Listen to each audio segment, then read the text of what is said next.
ఇది జీవో 2022లో అంటే YSR CP government లో ఉండేటప్పుడు ఈ జియో ఇష్యూ చేశారు. అయితే విషయం ఏమైందంటే కరెక్ట్ గా 15 days బ్యాక్ 20 days బ్యాక్ మాకు అన్ని కలిపి ఒకే పోర్టల్లో అంటే సింగిల్ విండో విధానం తీసుకొచ్చి ఆ సింగిల్ విండో విధానంలోని ఇప్పుడు మన electrical department permission, R&B permission, panchayati municipality permission, police permission, electricity permission, ఈ 5 పర్మిషన్స్ డెఫినెట్ గా మనకి వినాయక మండపం పెట్టాలంటే ఉండాలి. ఇంతకు ముందు ఏం చేసేవారంటే ఒక్కొక్కరు ఒక్కొక్క దగ్గరికి వెళ్లి పర్మిషన్ తీసుకునేవారు. మేము అలా కాకుండా ఒక జాయింట్ ఇన్స్పెక్షన్ పెట్టి ఒక జాయింట్ సింగిల్ విండో విధానం పెట్టి పెట్టాం.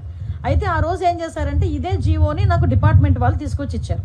ఇస్తే నేను యాస్ట్రీస్ గా ఈ జీవోలో ఏదైతే ఉందో మేము దాన్ని చెప్పడం జరిగింది. అయితే ఈ విషయం తెలుసుకున్న వెంటనే గౌరవ సీఎం గారికి విజ్ఞప్తులు వచ్చినాయి. గౌరవ సీఎం గారు కూడా దీని విషయం మీద మమ్మల్ని అడిగిన వెంటనే సార్ ఇలా జరిగింది, ఇలా జీవో ఉంది అంటే ఇమ్మీడియట్ గా ఆపండి, ఎవరు కూడా రూపాయి కూడా కలెక్ట్ చేయొద్దు. ఎస్పెషల్లీ ప్రతి సౌండ్ సిస్టమ్ కి మనకి ఏదైనా మనం సౌండ్ సిస్టమ్ పెట్టామంటే దానికి పర్టికులర్ గా మైక్ కి పర్మిషన్ తీసుకోవడానికి 100 రూపాయలు తీసుకుంటారు డిపార్ట్మెంట్ వాళ్ళు కూడా. అది కూడా తీసుకోవద్దు వినాయక చవితులకి అని చెప్పి చాలా క్లియర్ గా 10 రోజుల క్రితమే ఈ విషయం చెప్పడం జరిగింది. ఎవ్వరు దగ్గర ఎక్కడ కూడా ఎటువంటి ఫీజెస్ కూడా కలెక్ట్ చేయట్లేదు, ఎటువంటి చలనాలు కూడా కలెక్ట్ చేయట్లేదు. ఏదైతే వినాయక చవితి అదే విధంగా దుర్గా నవరాత్రి ఉత్సవాలు మన రాష్ట్రంలోనే కాదు మన దేశంలో చాలా ప్రెస్టేజియస్ గా చాలా భక్తి శ్రద్ధలతో చేసే భక్తులు ఎవరైతే ఉన్నారో వాళ్ళెవరు కూడా ఇబ్బంది పడకూడదనే 10 రోజుల క్రితమే గౌరవ సీఎం గారు అందరికీ కూడా ఇన్స్ట్రక్షన్స్ ఇవ్వడం జరిగింది. ఈ రోజుకి కూడా కనీసం మైక్ పర్మిషన్ కి కూడా మేము ఎవరం కూడా డబ్బులు తీసుకోవట్లేదు. ఇది క్లియర్. దీనికి నేను 20 రోజుల క్రితం మాట్లాడిన మాటలను తీసుకొచ్చి వైఎస్ఆర్సీపీ వాళ్ళు ఏమీ లేదు అన్నట్టుగా